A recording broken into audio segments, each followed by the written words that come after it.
أعوذ بالله من الشيطان الرجيم بسم الله الرحمن الرحیم سورہ یونس رکوع نمبر 9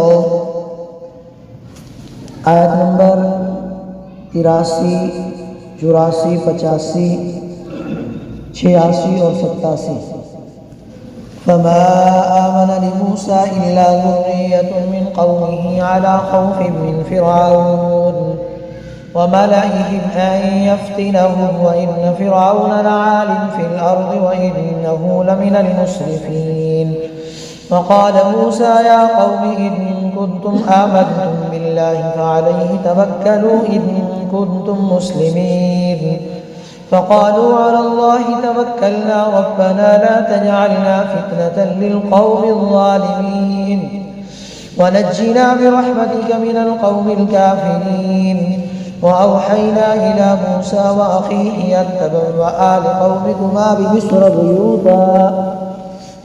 بيوتا واجعلوا بيوتكم قبلة وأقيموا الصلاة وبشر المؤمنين۔ معزز سامعین، اللہ جل شانہ نے گزشتہ آیات کے اندر پیغمبروں کا سلسلہ شروع کیا ہے کہ انہوں نے اپنی اپنی اقوام کو دعوت دی اور اس کے بعد قوم نے انہیں کیا جواب دیا۔ اس ضمن میں سیدنا نوح علیہ السلام کا ذکر تھوڑا سا ہوا تھا اور اگلے پارے میں 12ویں پارے کے اندر تفصیلی تذکرہ آئے گا، اور اس کے بعد اسی سورہ یونس کے اندر موسیٰ علیہ السلام اور ہارون علیہ السلام کا ذکر کیا کہ جب اللہ کے پیغمبروں نے فرعون کو دین کی دعوت دی تو اس نے کہا کہ آپ لوگ تو یہاں پر اپنی سربراہی قائم کرنا چاہتے ہو، ہمیں اپنے آباء و اجداد کے دین سے پھیرنا چاہتے ہو۔ بہرحال مقابلہ ہوا، اللہ کے رسول موسیٰ علیہ السلام نے اپنے معجزات دکھلائے اور قوم کے لوگوں نے جادو دکھلایا۔ اللہ نے فرمایا کہ انشاءاللہ ہم اس جادو کو ختم کر دیں گے اور اللہ ان فسادیوں کا کام بننے نہیں دے گا۔ آج کے درس میں موسیٰ علیہ السلام پر ایمان لانے والے نوجوانوں کا تذکرہ ہے۔ ذریۃ من قومی، کہ موسیٰ پر ایمان لائے اس کی قوم کے چند نوجوان، ذریہ اولاد کو کہتے ہیں، چند لوگوں کو کہا جاتا ہے۔ من قومہ میں ہی ضمیر اگر فرعون کی طرف لوٹ رہی ہے تو مطلب یہ ہوگا کہ فرعون کی قوم میں سے چند نوجوان ایمان لائے۔ وہ کتنے نوجوان تھے یا کتنے لوگ تھے تو روایات میں آتا ہے کہ ایک تو رجل مؤمن تھا جس کے نام سے سورت بھی ہے قرآن پاک میں، وقال رجل مؤمن، سورہ مومن ہے۔ ایک وہ شخص تھا جو ایمان لایا۔ اسی طرح فرعون کی بیوی آسیہ بھی ایمان لائی تھی۔ فرعون کی بیٹی کو کنگھی کرنے والی خادمہ وہ بھی ایمان لائی تھی۔ یہ 3-4 اشخاص تھے جنہوں نے موسیٰ علیہ السلام پر ایمان لایا، تو ذریۃ من قومہ سے مراد ہوئی 3-4 لوگ۔ اگر قومہ سے مراد ہی ضمیر موسیٰ علیہ السلام کی طرف لوٹ رہی ہے تو پھر مطلب یہ ہوگا کہ موسیٰ کی قوم میں سے چند لوگ ایمان لائے۔ سوال یہ پیدا ہوتا ہے بنی اسرائیل تو 6 لاکھ تھے جنہوں نے بحر قلزم کو کراس کیا تھا، تو یہاں اللہ چند لوگوں کا کیوں تذکرہ کرے گا؟ جواب یہ ہے کہ حقیقت یہ ہے کہ 6 لاکھ تو تھے لیکن وہ سارے کے سارے ایمان بھی لائے تھے لیکن ڈرے ہوئے اور سہمے ہوئے تھے۔ چند نوجوان تھے جنہوں نے علی الاعلان ایمان کا اظہار کیا تھا، باقیوں نے اظہار علی الاعلان نہیں کیا تھا۔ اور یہاں نوجوانوں کا تذکرہ ہے تو نوجوان انقلابی ہوتے ہیں اور بوڑھے جو ہوتے ہیں وہ مصلحت کوش ہوتے ہیں، تو اللہ نے بوڑھوں کا تذکرہ نہیں کیا، نوجوانوں کا تذکرہ کیا کہ چند نوجوان لوگ ایمان لائے تھے۔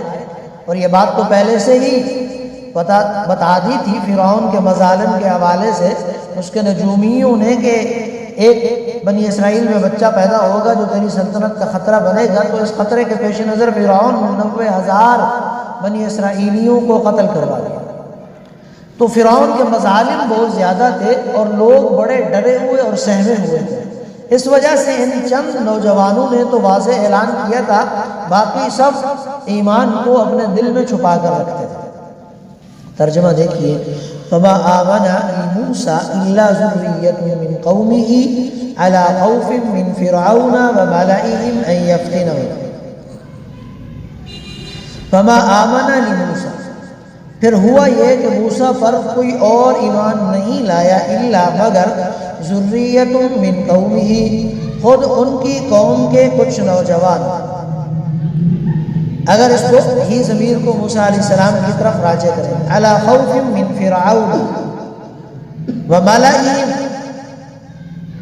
فرعون اور اپنے سرداروں سے ڈرتے ڈرتے ایمان لائے، ان یفتنہم، کہ کہیں فرعون انہیں ستائے۔ فرعون سے ڈرتے تھے اور اس کے سرداروں سے، اس لیے کہ سردار بھی عملاً حاکم ہی تھے۔ مظالم فرعون کے بہت زیادہ تھے بنی اسرائیل پر، اور وہ 40 سال سے بنی اسرائیل غلام تھے ان کے۔ روایات میں آتا ہے کہ جس خادمہ نے، فرعون کی بیٹی کی کنگھی کرنے والی خادمہ جس نے ایمان قبول کیا تھا، تو فرعون نے اس کی خاندان کو اور اس خادمہ کو ایک گھوڑے کے مجسمے کے اندر آگ جلا کر زندہ جلا دیا تھا۔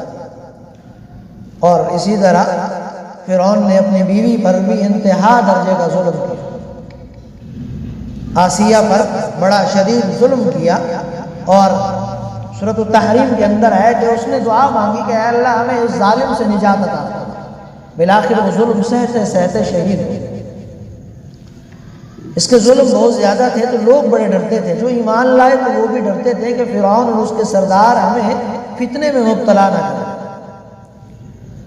وَإِنَّ فِرْعَوْنَ لَعَالٍ فِي الْأَرْضِ، اور یقیناً فرعون زمین میں بڑا زوراور تھا۔ وَإِنَّ فِرْعَوْنَ، البتہ فرعون، لَعَالٍ، زوراور تھا، بڑا مغرور اور متکبر تھا، فی الارض، زمین کے اندر۔ وَإِنَّهُ لَمِنَ الْمُسْرِفِينَ، اور وہ ان لوگوں میں سے تھا جو کسی حد پر قائم نہیں رہے، بالکل بعین ہی اسی طرح کا ظلم اللہ کے رسول اور آپ کے صحابہ پر۔ ہمیں تو ایمان لانے کے مقابلے میں کچھ بھی نہیں ہوا، ایک رتی برابر بھی ہمیں تکلیف اور مصیبت نہیں آئی جو ان کو آئی تھی، اس کا عشر عشیر بھی ہمیں ظلم میں نہیں ہوا۔ ان لوگوں پر جو ہوئی، سیدنا خباب ابن ارت رضی اللہ تعالیٰ عنہ کے بارے میں آتا ہے کہ لوہے کی کنگھیوں کو گرم کر کے آپ کی کمر سے گوشت کو چھیل لیا جاتا تھا۔ حضرت عمر فاروق نے ایک مرتبہ کمر کو دیکھا تو آپ کی کمر پہ گڑھے بنے ہوئے تھے بڑے بڑے، اور عمر دیکھتے تھے تو کہتے تھے کہ اے خباب، تیرے مقابلے میں تو عمر کو کچھ بھی نہیں کہا گیا اسلام لانے۔ سیدنا بلال مشہور ہے آپ کے سامنے کہ انگاروں کے اوپر لٹا دیا جاتا اور اوپر پتھر رکھ دیے جاتے اور انگارے آپ کے خون سے بجھ جاتے ہیں۔ حضرت یاسر، آل یاسر کا قصہ بڑا مشہور ہے۔ سیدہ سمیہ جو اسلام کی پہلی شہیدہ ہے، شرمگاہ کے اوپر برچھی ماری ابو جہل نے، آفتاب نہ لا سکے، ظلم کی اور شہید ہوئی۔ رسول اللہ جب بھی حضرت یاسر کے خاندان پر گزرتے تو دعا دیتے، اے آل یاسر صبر کرنا، جنت میں اللہ نے تمہارے لیے گھر تیار کر رکھا۔ یہ تکلیفیں تھیں۔ فرعون قریش مکہ بڑے زوراور تھے۔ ابو جہل جب غزوہ بدر میں مارا گیا تو اللہ کے رسول نے شکرانے کے نوافل ادا کیا، شکر ادا کیا اور دعا مانگی تھی کہ نجینا برحمتک من القوم الکافرین، ہمیں کافر قوم کے ظلم و ستم سے نجات عطا۔ بلکہ بڑے طویل عرصے تک ظلم ہوتا رہا۔ صلح حدیبیہ کے موقع پر ابو جندل تشریف لائے، بیڑیوں میں جکڑے ہوئے، ہتھ کڑیوں میں جکڑے ہوئے، معاہدے کی وجہ سے اللہ کے رسول نے واپس بھیج دیا۔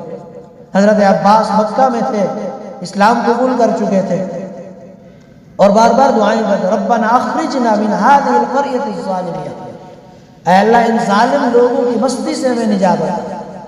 ہمیں تو دین اسلام کے مقابلے میں بڑی آزادی ہے، نماز پڑھ سکتے ہیں، ذکر و اذکار کر سکتے ہیں۔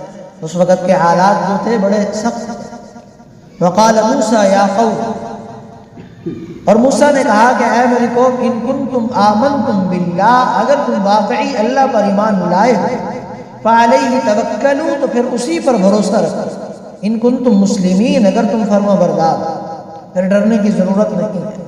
پروردگار تمہیں آخرت میں بڑے مقام اور مراتب عطا فرمائے۔ فقالوا علی اللہ توکلنا، اس پر انہوں نے کہا کہ اللہ ہی پر ہم نے بھروسہ کر لیا۔ ربنا، اے ہمارے پروردگار، لا تجعلنا فتنة للقوم الظالمین، ہمیں ان ظالم لوگوں کے ہاتھوں آزمائش میں نہ ڈال۔ آزمائشیں جو ہیں وہ بڑے بڑے لوگوں کے ایمان کو ہلا کر رکھ دیتی ہیں۔ مصیبتیں جو خصوصاً ایمان سے متعلق آ جائیں تو انسان کی حیثیت تباہ ہو جاتی ہے۔ وقتی طور پر تکلیفیں اور مصیبتیں اس کو اس قدر تکلیفوں میں ڈال دیتی ہیں، پریشانیوں میں ڈال دیتی ہیں کہ ایمان متزلزل ہو جاتا ہے۔ وَنَجِّنَا بِرَحْمَتِكَ مِنَ الْقَوْمِ الْكَافِرِينَ، اور اپنی رحمت سے ہمیں کافر قوم سے نجات دے دیجیے۔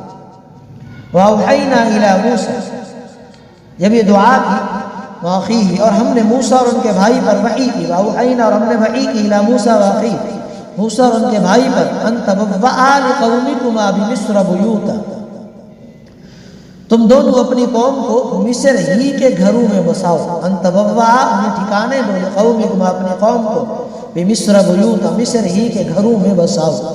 بنی اسرائیل اور قبطی اکٹھے رہتے تھے، مل جل کر رہتے تھے، تو یہ حکم آیا کہ اب بنی اسرائیلیوں کو الگ رہنے کے لیے حکم دیا جا رہا ہے، اپنی الگ بستی بنائیں، الگ آبادکاری کریں، الگ گھر بنائیں، تاکہ اس میں چپکے سے، خفیہ طریقے سے عبادت کرنے میں آسانی اور سہولت۔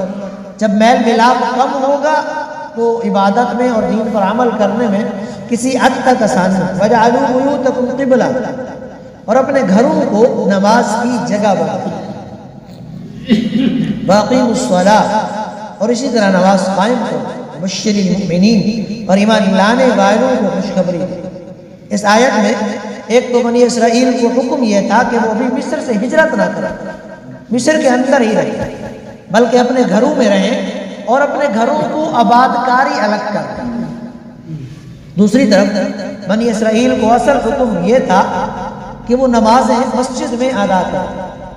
گھروں میں نماز پڑھنا ان کے لیے بھی عام حالات میں جائز نہیں تھا، لیکن فرعون کی طرف سے بڑی پکڑ دھکڑ کا سلسلہ تھا، تو اس لیے خاص مجبوری کے عالم میں انہیں کہا گیا وَجَعَلُوا بُيُوتَكُمْ قِبْلَةً، اپنے گھروں کے اندر مساجد بناؤ، نماز کی جگہ بناؤ، تاکہ تم نماز کو اس کے اندر ادا کر سکو۔